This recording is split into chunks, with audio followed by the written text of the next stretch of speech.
Hey guys, welcome back to my channel and welcome to another vlog.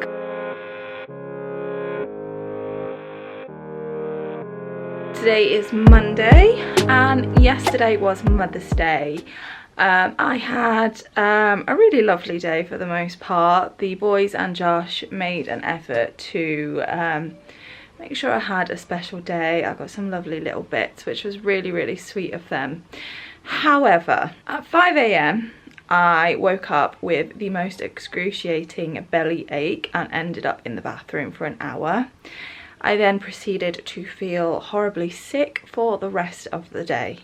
I don't know what it was. I think it was something I ate this morning. I feel perfectly fine. And then to top that off, when I was getting ready in the morning, I noticed that one of the gems from my beloved hoop earrings, the ones that had the little gem droplet on them, was gone. It was completely missing, so I had to take them out and replace them, which wouldn't sting so bad if they weren't my wedding earrings. They were real gold, they were expensive, and I bought them for my wedding day, along with a little dainty gold bracelet, which I lost in our old house. I never did find it, and now my earrings are broken, so both the pieces of jewellery that I actually invested in for my wedding day are now lost or broken, which really bummed me out. It was the sentiment more than anything. I had imagined that those two things I would have passed down to Avery.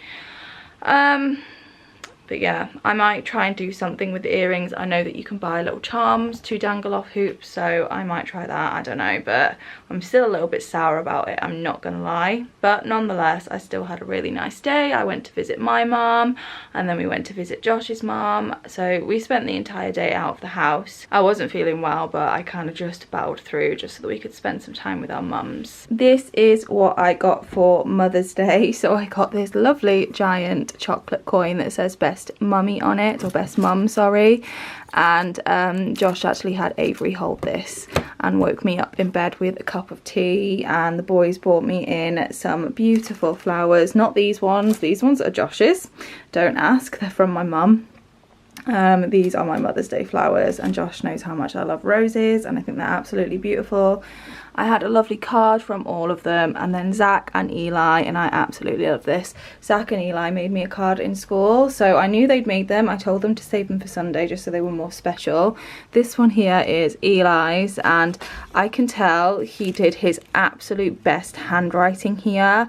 I, for love of money, cannot get him to write neatly when he's doing his homework, so I know for a fact he worked really hard on this, just because I know how neat it is. And then this one from Zachary is so sweet. It says, for letting me go on electronics, for letting me go to Orlando, and for letting me go to Little Harbour.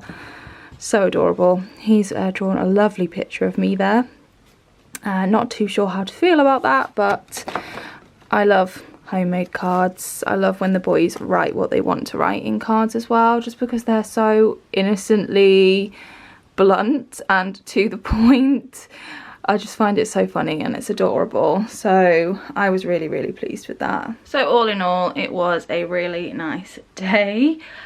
Yeah, like I said, I'm feeling much better today, except last night, in a half asleep state at about 2 in the morning, I somehow, I don't know how, but I whacked my head on the corner of my bedside table. So I literally whacked my head right here, and I was half asleep when I did it, so it really woke me up and it really hurt, I'm not gonna lie. Luckily I am okay. I don't have a headache or anything. I would have second guessed myself that it actually happened, except I've got a big lump right here that is quite painful. So don't know what's wrong with me at the moment.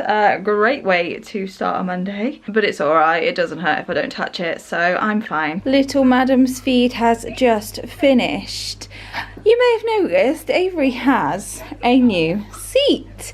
This is a pea pod. And this is another loan to us from the loan store. We just wanted another form of relaxed seating for her because she is very quickly growing out of the bouncer because of her length. This is nice and relaxed, it's not too restricted for her. We are still trying to build tolerance, but this morning she actually spent the entire feed in it, which is a first, so I'm hoping she's warming to it. It seems very comfortable, and we've tried out the bigger sizes in Little Harbour. However, This is a size 1, and as you can probably tell, she does not have any more room to grow in this, and it was literally like that from the day we got it. So straight away I got onto the disabled children's occupational therapist, which was another one of the reasons she came over last Monday, and she agrees she has got no room to grow in this, so she is already ordering her the next size up. I think there's quite a big difference between the size 1 and the size 2, so it may very well be a bit too big for her. But this isn't going to last much longer. Your head's nearly going off the edge, isn't it, Pudding? Are you happy girly today? Oh. We just dropped the boys off at school, didn't we, Puds? Horrible day today. It's raining, miserable out there. So aside from Mother's Day, to be fair, it was actually a pretty full weekend. We had Marley, so we had all the children. Saturday we went into town just to run a few errands.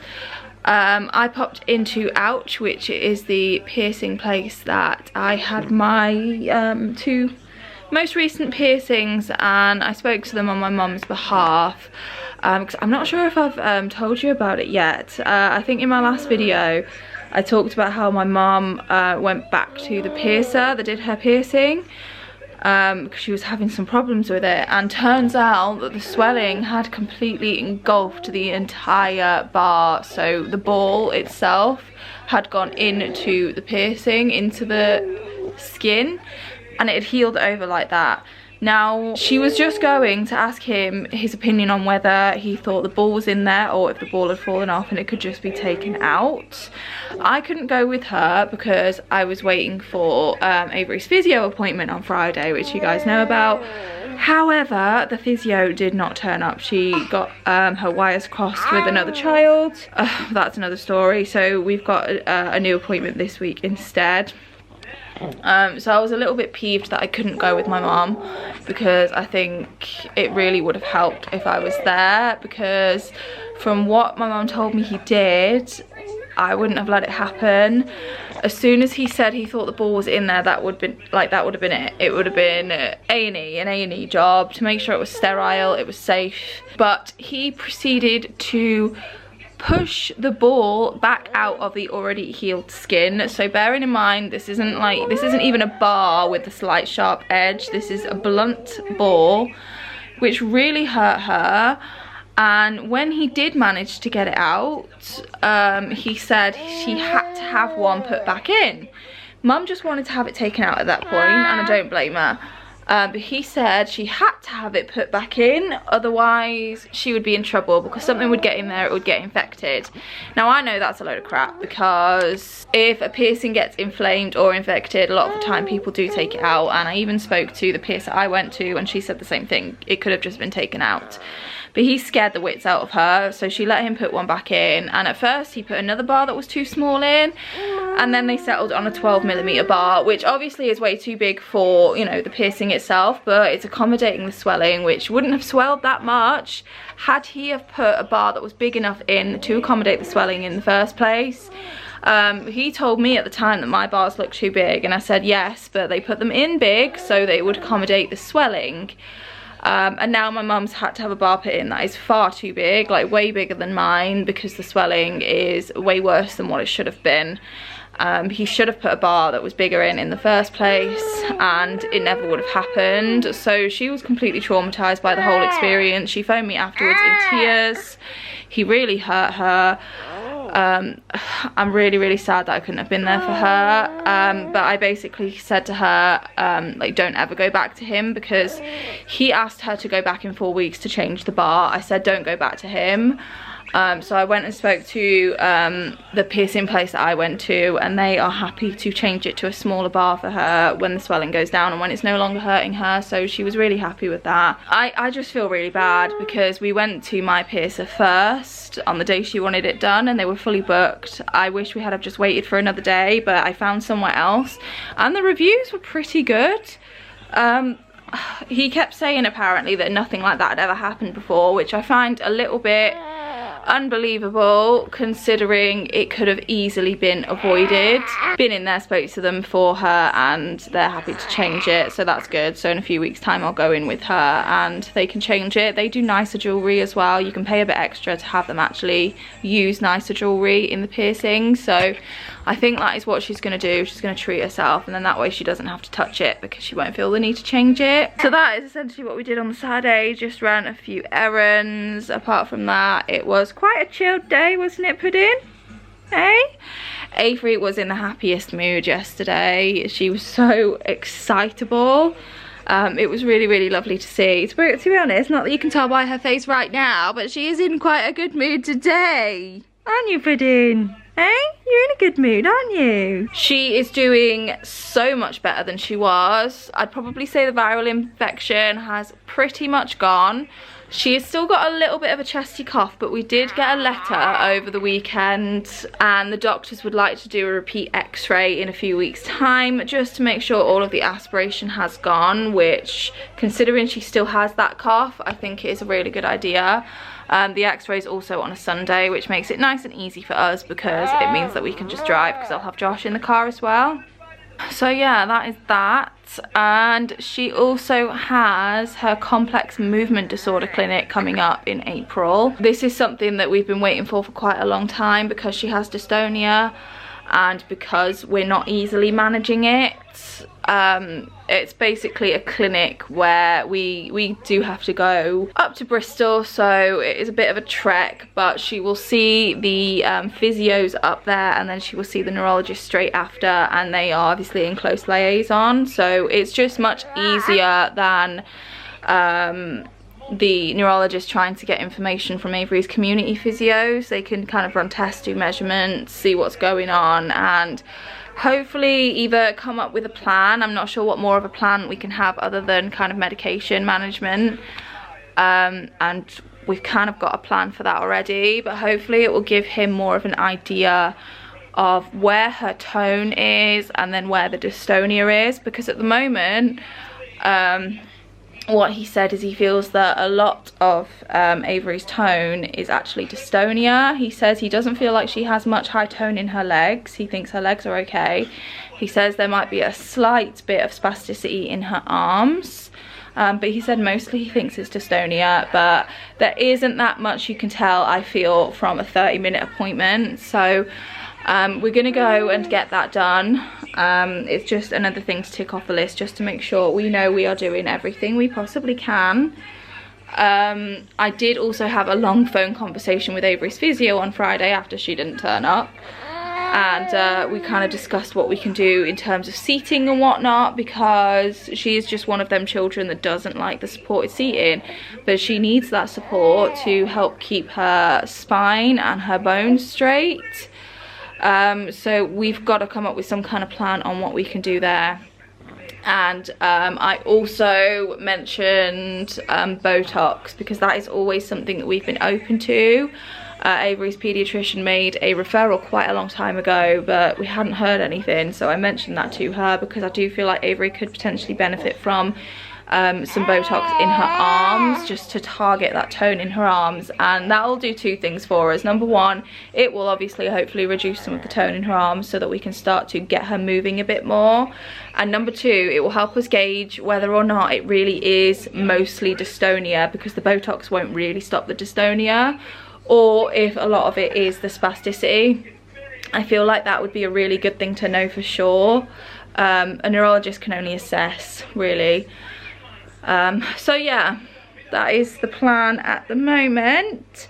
In terms of today, to be honest, I don't have that many plans. The flowers upstairs, I need to get them kind of cut and put into a vase nicely, because yesterday was such a rush I didn't get a chance to do it.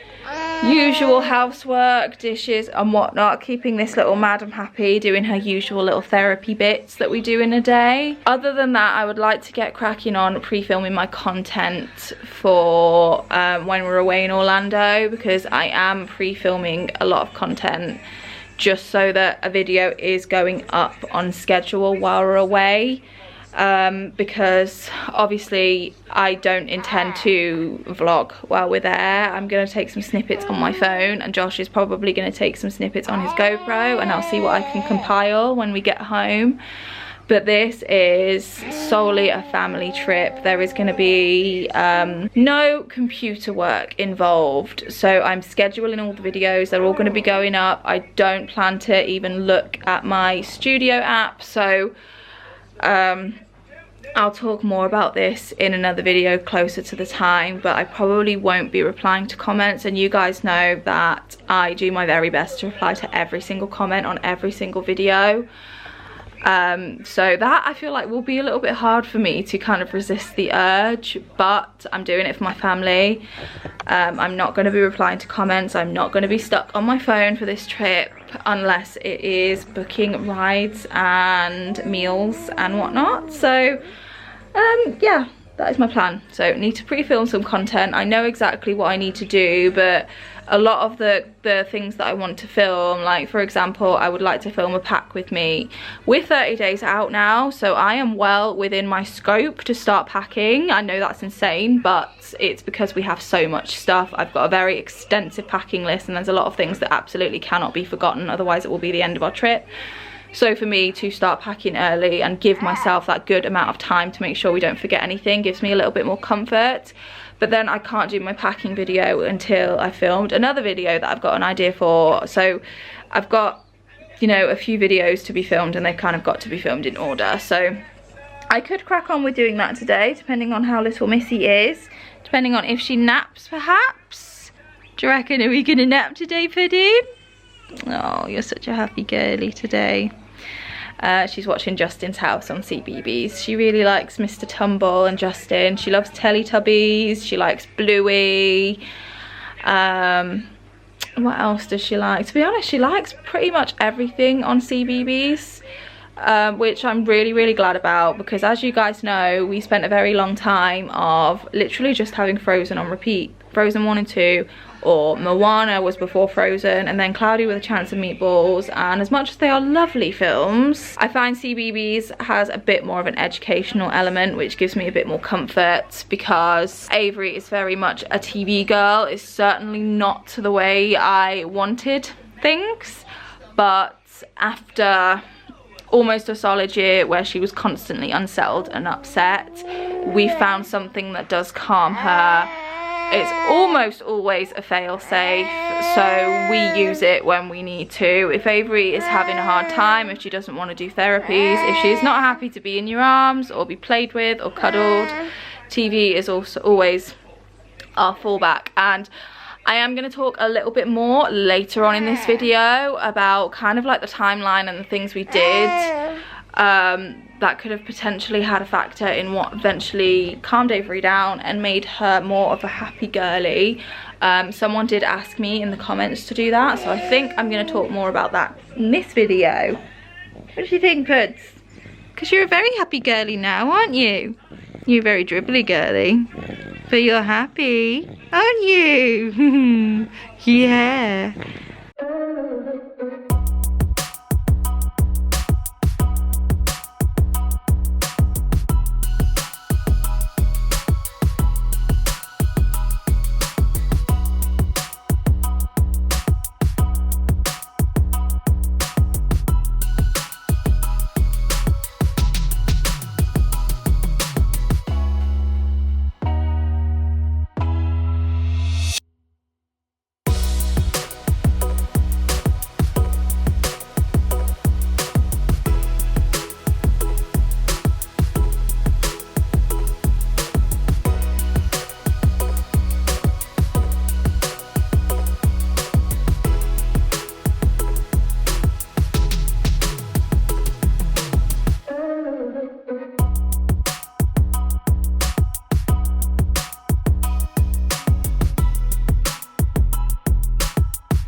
it is the next day. I am just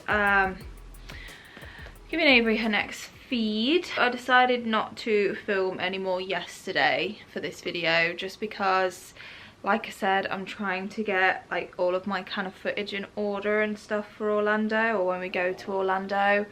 I'm getting there. Also did a few little therapies with little Madam. You saw the footage from that. She was so happy all day yesterday. I don't know, like, I wish I knew what made her mood the way it is. But speaking of that, that is actually what I wanted to talk about in this video. Oh my goodness, and this is what happens when I don't do Avery's hair every day. It just goes in her face, doesn't it, Pudding? Yeah, it does, doesn't it?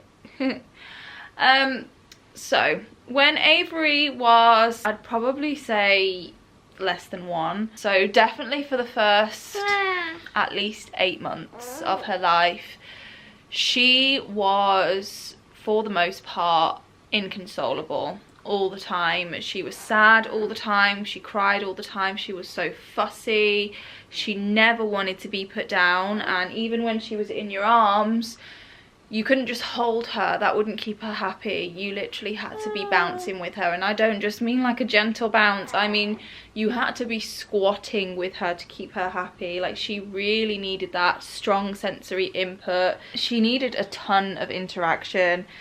It was really, really hard work, to say the least, especially since she wasn't sleeping through the night and we were very, very tired. Now, I was really fortunate in the fact that after Avery's cardiac arrest, Josh was able to take quite a big chunk out of work. So she was born in the March, and he didn't end up going back to work, I think, until it was either August or September. So I had him home for a good 6 months, I want to say, and honestly, with the way Avery was at that point, I don't think I would have been able to have coped without him. It kind of got to the point where we were nearing on the edge where he had to go back to work, and you know, we were asking, like, what am I gonna do? Like, how am I gonna do this on my own? Luckily, she did start to kind of calm down a bit. She started to be a little bit happier in herself, and somebody asked me if I could share what I think changed things, or you know, what I think helped. And I know that there's a lot of parents that have children with HIE, particularly very, very young children, that have experienced the same or are experiencing the same, where they just can't seem to make their baby happy and they're just always upset. So I wanted to share this because hopefully if you are on that journey, and that is you, then there is a light at the end of the tunnel. I'm hoping that this will give you some hope in that it definitely can get better, and sometimes you may not even know what the switch is. Sometimes it literally just takes time and for them to grow a little bit more to settle them. But I'm just going to share the things that kind of happened around the same time that we saw a shift in Avery's mood. So the first thing, and each and every one of these things that I mention could just be fluke or coincidence. I have no idea or no way to really prove what actually worked in the end, and it wasn't a straight switch. It kind of happened over time. So the first thing that changed is Avery's medicine. So she started gabapentin, and I would definitely say we saw an improvement in her mood after she started the gabapentin. We also discovered Avery's love for certain movies and TV, and there's absolutely no rhyme or reason to it, honestly. The only way we actually figured it out is we'd happen to be watching something with the kids, or the boys would be watching something, and we'd notice that Avery would just go quiet for a minute. And when it went quiet, even for a few minutes, you know, it was like you could hear crickets, because we are so used to hearing Avery being constantly unsettled. So we started to kind of test that theory. We started to test out the movies that seemed to calm her down. And the first one that it worked with was actually Angry Birds. and we used to make a joke at the time. We used to call Avery an angry bird. The next one was Shrek, and I'd probably say it was with Shrek where we saw the biggest shift. We didn't need to be holding her or moving her all the time anymore. Avery would be able to sit in her bouncer for periods of time, and she would be happy to sit and watch the TV, which was an absolute godsend for us because it meant that we could actually get a few bits done. After Shrek, it turned to Moana.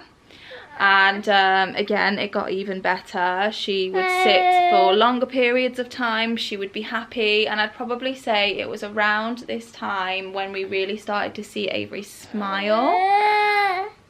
Yeah, because, you know, she didn't smile at the same time that neurotypical babies start to smile. I mean, I think that's around 3 weeks. I'd probably say Avery was between about 5 and 10 months is kind of the time frame it took her to really understand that facial expression, or not understand the facial expression but learn how to do it. It started out where you would only get a smile, and it wasn't really a smile, it was like a half smile, so a slight purse of her lips, if you happened to be in front of her when she woke up from her nap at around 11 o'clock. That was the only time you would ever see an inkling of a smile.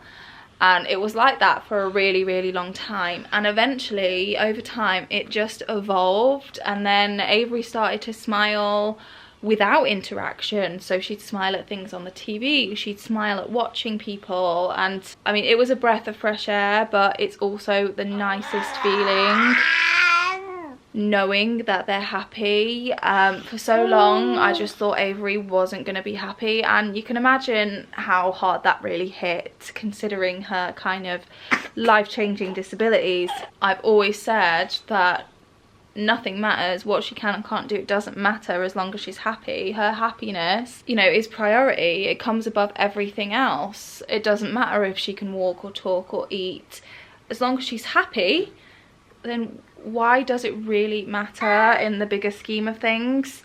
So to see that she was happy, to have days, full days where we'd barely even hear her cry, it was like night and day. It felt so good, it felt so nice. Obviously after Moana we discovered Frozen, and I think I will forever be grateful to Disney for making Frozen, because I don't think I have ever seen a child go from being incredibly upset, being as excited as Avery gets when she hears the start of Frozen. And I'd probably say Frozen stuck for the best part of a year. It was probably more than a year, to be honest.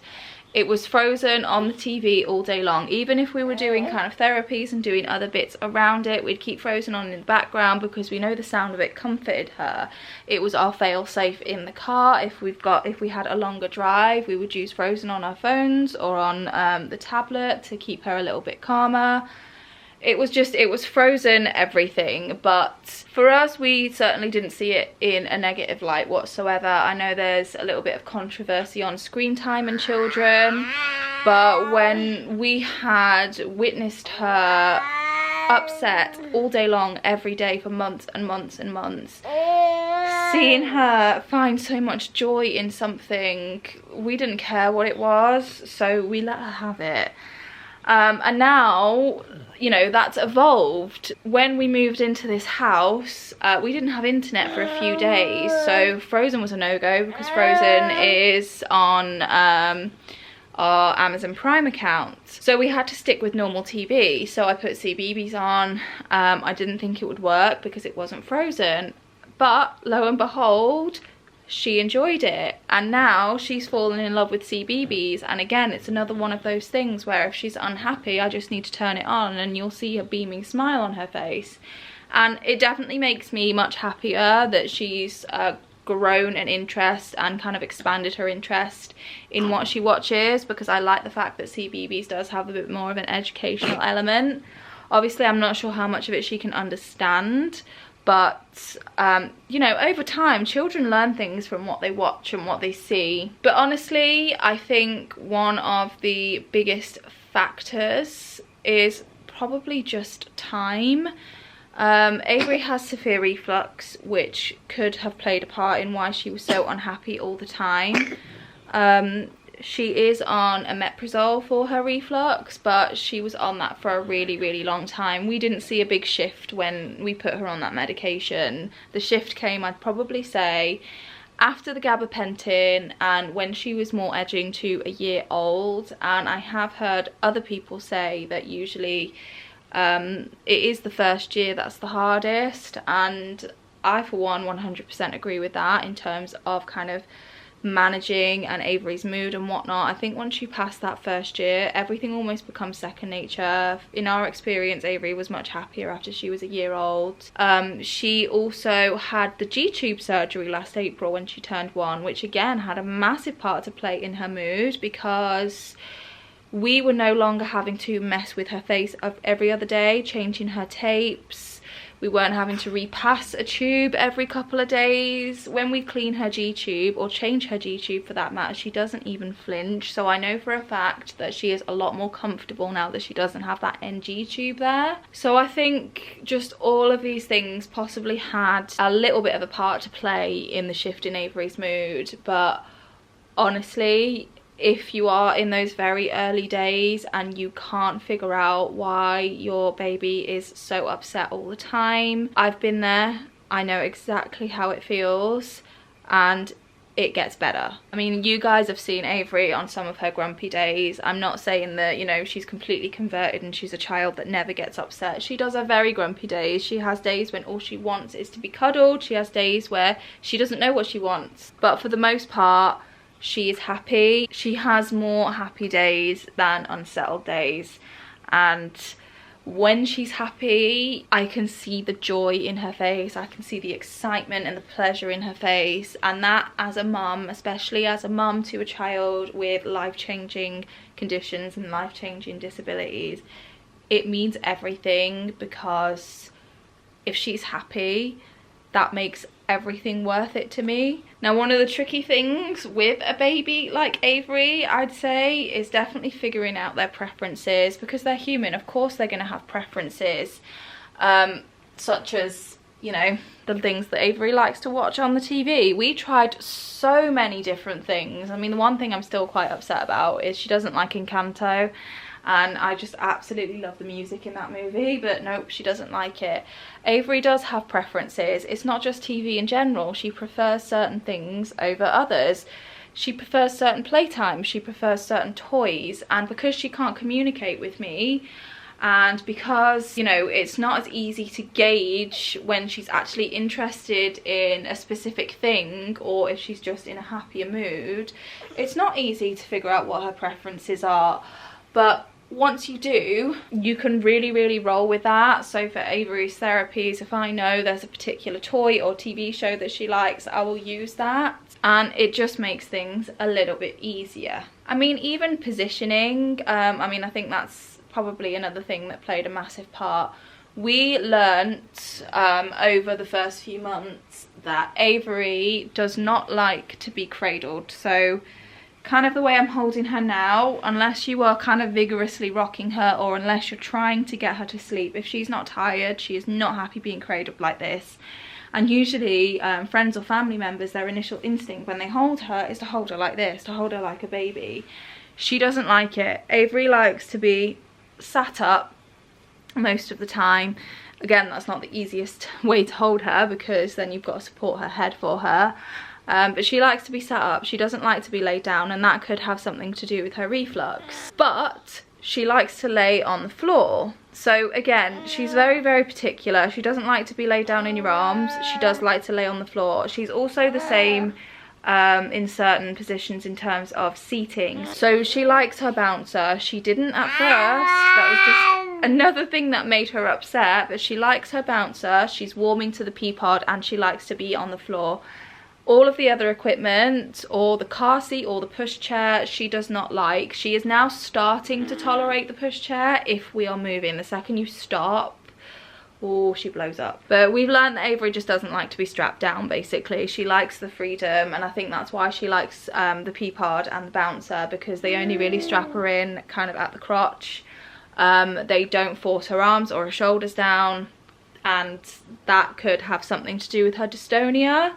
Now obviously it's not ideal because she does need that positional support so that her bones grow properly, basically. So that's something we're figuring out with Avery's physio. I hope all of that made sense. Long story short, the key things that I feel like really happened at the time that Avery's mood shifted was the gabapentin, age in general, finding her love for certain movies, and learning what positions she likes to be in. I think those are the main things. Oh, and the G-tube, definitely the G-tube.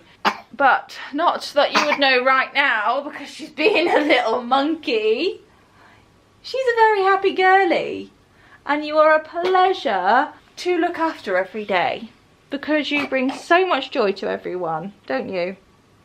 Unless you're in a bad mood. If Avery's in a bad mood, everyone's in a bad mood. That's just the way it works.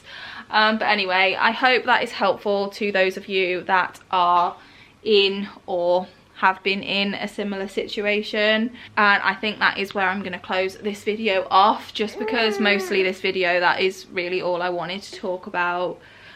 Because I do think it's important, especially when it's not something that, you know, a doctor can really help with. The amount of times I went to Avery's paediatrician within the time that she was unsettled all the time, there's nothing they could do about it. All they could do is say, I'm so sorry, I'm sorry you're going through this.